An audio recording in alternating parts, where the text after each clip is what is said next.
Hello everyone, welcome to my channel Let's Study, and today we are going to discuss some of the landmark and recent cases of the sexual harassment of women at workplace, Prevention, Prohibition, Redressal Act 2013. So let us begin. So first of all, a basic introduction. Um, Article 14, 15, 19, 1G and 21 of the Constitution of India talks about right to equality, prohibition on discrimination on the basis of gender, and other things. Then right to practice any profession, carry on any occupation, trade or business, and right to life, which includes right to live with dignity. So basically ये fundamental rights हैं जो कि available हैं to every citizen of the country, और हमें इनको protect करने के लिए ये जो एक्ट है वो एक्ट फॉर्म हुआ to protect women against sexual harassment and right to work and provide them with right to work with dignity.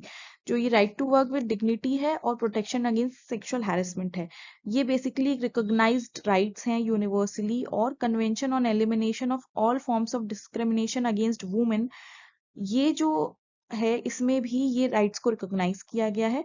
और ये जो elimination of all forms of discrimination against women है, ये इंडिया ने ratify किया है on 25 जून 1993।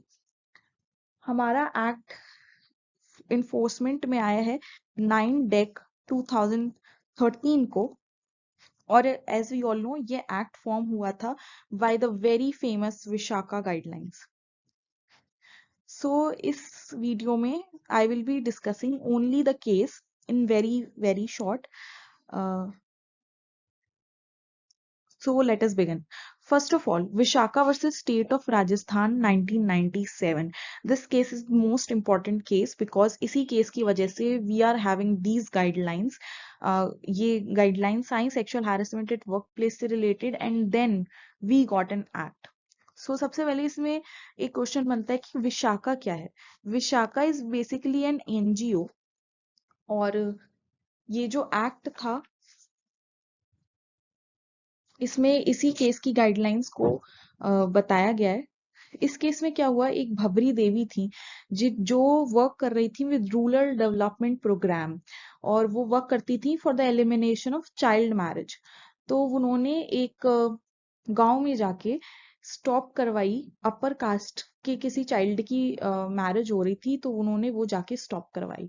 तो she was gang raped in front of her husband, और फिर एक PIL फाइल करी विशाखा एनजीओ ने इन सुप्रीम कोर्ट।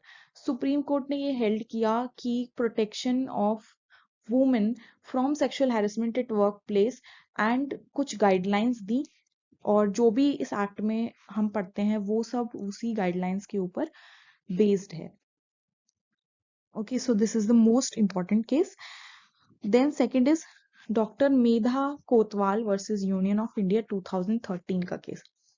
तो 1997 में गाइडलाइंस दे दी गई, बट कोई एक्ट फॉर्म नहीं हुआ।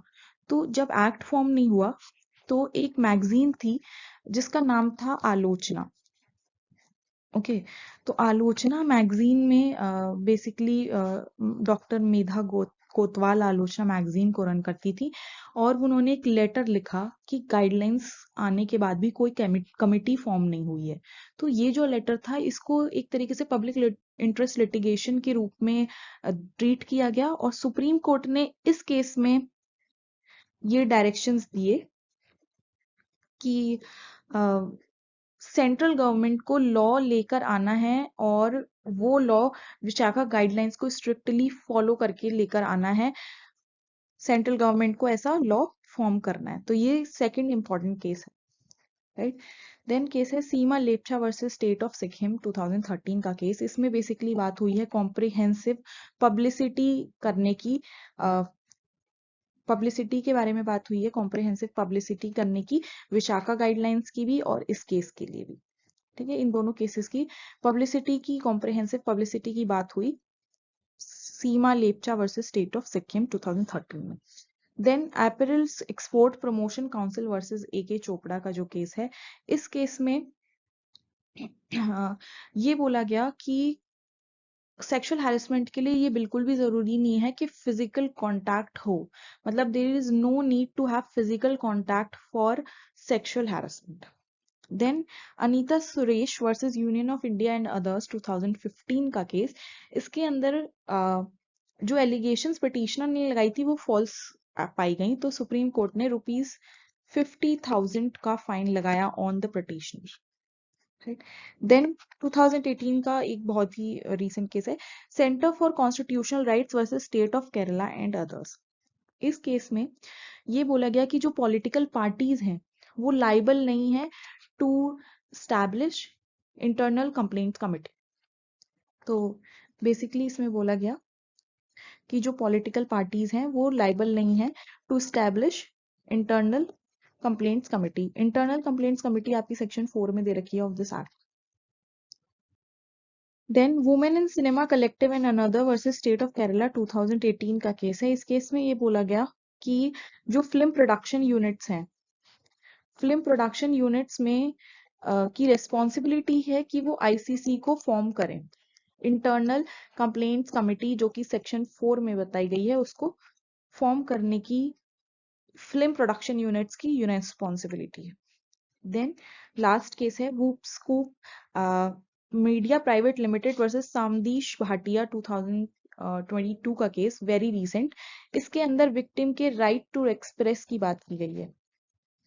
विक्टिम्स राइट टू एक्सप्रेस, इसमें कहा गया है कि जो एक्सप्रेशन है विक्टिम का, जिसमें वो एक्सप्रेस कर रहा है कि उसके साथ क्या हुआ, उसको आप कर्टेल नहीं कर सकते behind the curtains like defamation, contempt of court या opposed to public morality etcetera. इन सब चीजों के पीछे आप उसको, मतलब आप उसको रोक नहीं सकते कि उसके साथ जो हुआ है वो उसे एक्सप्रेस करे। तो विक्टिम का राइट है to express. So that is for this video. I hope you like it. Thank you.